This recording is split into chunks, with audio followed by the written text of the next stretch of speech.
4 semester BSc degree examination April 2022 സ്റ്റാറ്റിസ്റ്റിക്സിൻ്റെ complementary പേപ്പറായിട്ടുള്ള statistical inference and quality കൺട്രോളിൻ്റെ question പേപ്പറാണ് നമ്മളിവിടെ ഡിസ്കസ് ചെയ്യുന്നത്. ഈ വീഡിയോയിൽ നമ്മളതിലെ പാർട്ട് എ ക്വസ്റ്റ്യൻസ് ആണ് നോക്കാൻ പോകുന്നത്. ആദ്യത്തെ ക്വസ്റ്റ്യൻ നോക്കാം. Define consistent estimate. Consider A population having the PDF fx theta. Suppose the population parameter theta is unknown. Then take a random sample x1, x2, etc. xn from the population and compute an estimator t for theta. The estimator t is said to be consistent for theta if for any epsilon greater than 0, however small, probability of modulus of t minus theta greater than epsilon tends to 0 as n tends to infinity, or probability of modulus of t minus theta less than epsilon tends to 1 as n tends to infinity. Second question. Define complete statistics. Consider a statistic t calculated using a random sample of size n taken from a population with PDF fx theta. The distribution of t will depend on theta. Corresponding to t, we will have a family of distributions g t theta, comma theta element of capital theta. Then the statistic t, or more precisely the family of distributions g t theta, is said to be complete for theta if expectation of h of t is equal to 0 for all theta, which means probability of h of t is equal to 0 is equal to 1, which means h of t is equal to 0 almost surely. The question. Define interval estimation. Consider a population having the PDF fx theta. Suppose the parameter theta is unknown. Then take a random sample x1, x2, etc. xn from the population. Instead of finding a single value as an estimate of theta, if we are finding an interval, say t1, t2, within which theta may lie with certain probability, then this interval is called the interval estimator of theta or confidence interval of theta. The process of finding this interval estimator is called the interval estimation. Another question. Define significance level of a test. Power of a test is given as 0.80. Identify the probability of type 2 error of the test. അപ്പോൾ ആദ്യം നമുക്ക് significance level എന്താ നോക്കാം. The probability of type 1 error or the probability of rejecting a null hypothesis when it is true is called the level of significance or significance level. It is denoted by the letter alpha. Alpha is equal to probability of rejecting h0 given h0 is true. ഇനി അടുത്തതായിട്ട് നമുക്ക് തന്നിരിക്കുന്നത് power of A test ആണ്. ഒരു ടെസ്റ്റിൻ്റെ power തന്നിട്ടുണ്ട്. Power of A test is given as 0.80. എന്നിട്ട് നമുക്ക് probability of type 2 error ആണ് കാണാൻ പറഞ്ഞിരിക്കുന്നത്. അപ്പോൾ power is actually equal to 1 minus beta, where beta എന്ന് പറയുന്നത് പ്രോബബിലിറ്റി ഓഫ് ടൈപ്പ് 2 ഇററാണ്. This is probability of type 2 error. Okay. അപ്പോൾ 1 minus beta is equal to 0.80. Therefore, the type 2 error beta is equal to 1 minus 0.80, which is equal to 0.20.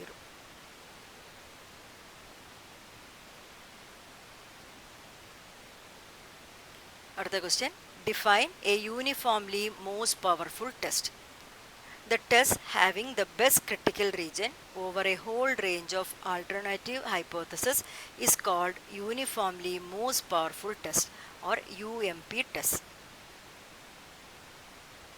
Another question. Sample proportion of an attribute is noted as 74 out of 240.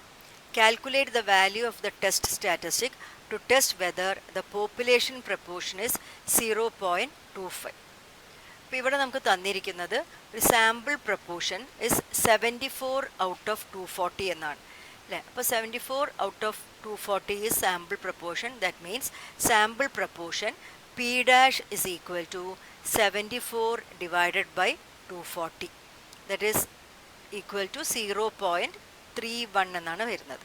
അപ്പോൾ this is the sample proportion. അപ്പോൾ ഇവിടുന്ന് ഒരു കാര്യം കൂടി നമുക്ക് മനസ്സിലാക്കാം. ഇവിടെ sample size n will be equal to 240.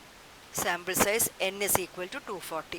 ഇനി നമുക്ക് ടെസ്റ്റ് സ്റ്റാറ്റിസ്റ്റിക് ആണ് കണ്ടുപിടിക്കേണ്ടത് for testing whether the population proportion is 0.20. അപ്പോൾ population proportion to be tested, അതായത് പി നോട്ട് എന്ന് കൊടുക്കാം. P naught is equal to 0.25 എന്നാണ് തന്നിരിക്കുന്നത്. അപ്പം പി നോട്ട് പോപ്പുലേഷൻ പ്രപ്പോർഷൻ്റെ വാല്യൂ 0.25 ആണോ എന്ന് ടെസ്റ്റ് ചെയ്യാനുള്ള ടെസ്റ്റ് സ്റ്റാറ്റിസ്റ്റിക് ആണ് നമ്മളിവിടെ എഴുതാൻ പോകുന്നത്. The test statistic is Z statistic. Z is equal to P dash minus P naught divided by root of P naught Q naught divided by N. ഇതാണ് നമ്മുടെ test statistic. That is equal to P dash is 0.31 minus P naught is 0.25 divided by root of P naught 0.25. Q naught എന്ന് പറഞ്ഞാൽ 1 minus P naught ആണ് അല്ലേ. അപ്പോൾ Q naught is 1 minus P naught, that will be 0.75. അപ്പോൾ അത് നമുക്ക് ഇവിടെ എഴുതാം 0.75 divided by n. n is 240. അപ്പോൾ ഇതാണ് ടെസ്റ്റ് സ്റ്റാറ്റിസ്റ്റിക് വരുന്നത്. അപ്പോൾ ഇതിൻ്റെ സിംപ്ലിഫൈ ചെയ്താൽ നമുക്ക് കിട്ടുന്ന വാല്യൂ 2.146. ഇതാണ് വാല്യൂ കിട്ടുന്നത്. ഇനി അടുത്ത question, what are the test statistics used and its distribution in a small sample test of mean of a normal population when the population variance is unknown. അപ്പോൾ പോപ്പുലേഷൻ വേരിയൻസ് അൺനോൺ ആകുമ്പോൾ നമ്മൾ ഉപയോഗിക്കുന്ന mean test ചെയ്യാൻ വേണ്ടിയിട്ട് നമ്മൾ ഉപയോഗിക്കുന്ന test statistic is student's t statistic. അപ്പോൾ t is equal to x bar minus mu naught divided by s by root of n minus 1 ആണ്. ഇത് ഫോളോ ചെയ്യുന്നത് ഒരു സ്റ്റുഡൻസ് ടി ഡിസ്ട്രിബ്യൂഷൻ ആയിരിക്കും വിത്ത് n minus 1 degrees of freedom.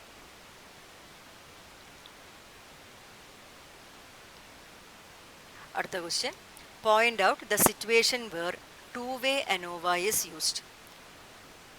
When the data is classified on the basis of two factors, two-way ANOVA is used.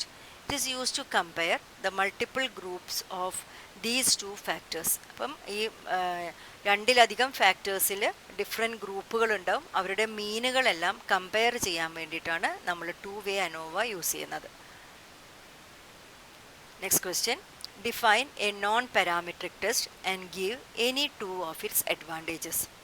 Non-parametric tests are those tests which do not make any assumptions about the population or the parameters involved in it. Advantages of non-parametric tests: they do not require the assumption that the population is normally distributed. Next one is, non-parametric tests can be applied when the measurement scale of data is nominal or ordinal, that is qualitative data.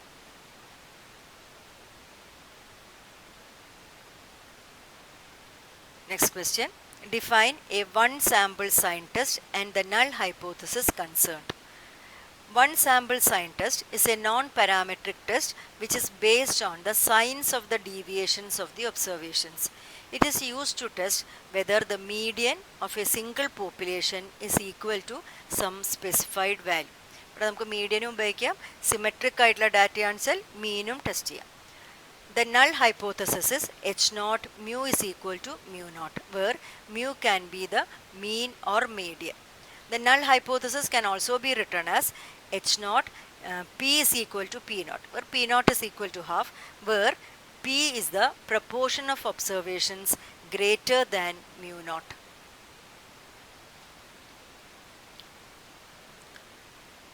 11th question, define statistical quality control.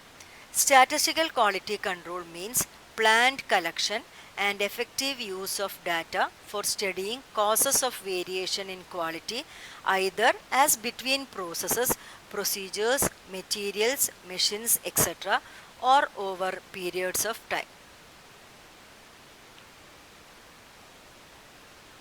Next question, when a process variation is said to be under control or out of control. In a control chart, each value of the statistic t is plotted against the corresponding sample number.